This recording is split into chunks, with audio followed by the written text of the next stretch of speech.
السلام عليكم ورحمة الله وبركاته.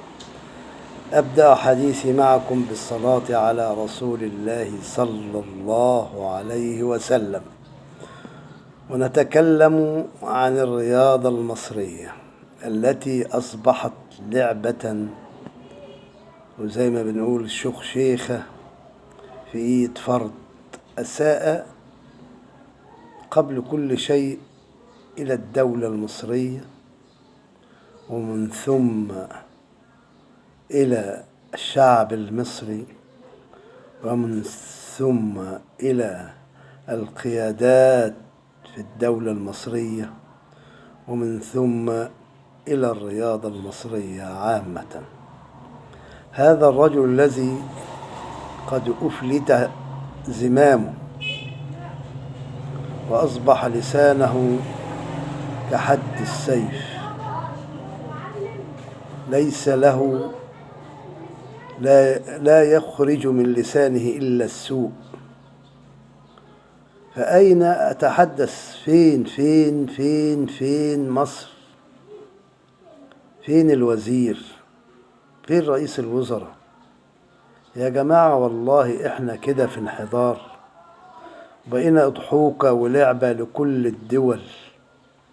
بيضحكوا علينا إزاي راجل زي ده بيعمل كل ده ومحدش بيقول له استوب. يا جماعة الرياضة بتنهار، وقبل الرياضة نادي الزمالك بيضيع. أقسم بالله نادي الزمالك بيضيع، وهتندموا في يوم من الأيام إن كان الراجل ده في يوم من الأيام رئيسكم، إن الراجل ده كان رئيس في يوم من الأيام رئيس الزمالك. يا جماعة عيب والله. ما تبقوش اضحوكة كده للدنيا كلها، يمشيكوا شمال تمشوا يمين تمشوا. فين يا جماعة؟ فين الجمعية العامة اللي هي بتاعت نادي الزمالك؟ فين يا جماعة الناس دي؟ فين أحرار الزمالك؟ فين قدامى الزمالك؟ هو فيش إلا الشخص ده بيشير الزمالك كأنه يعني النادي بتاعه هو. نروح ما نروحش، نقعد ما نقعدش، كل حاجة بأمر وأمر أولاده. يا جماعة اتقوا الله، الحقوا نادي الزمالك. والله ما نخاف إلا على نادي الزمالك بيضيع. ما قدامنا مثال النادي الأهلي، عمرنا شفنا فيه فرد بيتحكم في شيء، فرد واحد. سمعنا حد بيطلع يتكلم من النادي الأهلي؟ الأهلي يعمل في صمت وينجح في صمت ويتفوق في صمت، والزمالك بالصوت والجعجعة اللي احنا شايفينها دي بيضيع النادي، وإن شاء الله إلى انهيار، ويرجعوا يقولوا إن نادي الدولة نادي الزمالك، نادي الأهلي هو نادي الدولة. إيه راجل؟ نادي بيشتغل صح، ولا يصح إلا الصحيح. طالما إن أنت صحيح فأنت ماشي في الصح على طول، وأنت خايب بتقع على طول وتتكعبل.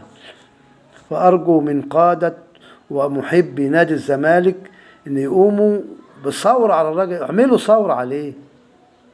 هو دلوقتي مش رئيس نادي الزمالك، يعني من السهل ان تعملوا مذكرة كبيرة جدا من اعضاء نادي الزمالك العظام والكبار ولاعبي وقدامى نادي الزمالك بان الراجل ده معزول وعايزينه يمشي من النادي، هو اللي معاه، لان اللي معاه نفس الفصيل، ينضف النادي. لا حول ولا قوة الا بالله العلي العظيم. يا جماعة الحقوا النادي بتاعكم. السنة دي النادي طالع صفر اليدين، صفر، مفيش اي بطولات. فالحقوا النادي يا رب، يا رب تلحقوا. السلام عليكم ورحمة الله وبركاته.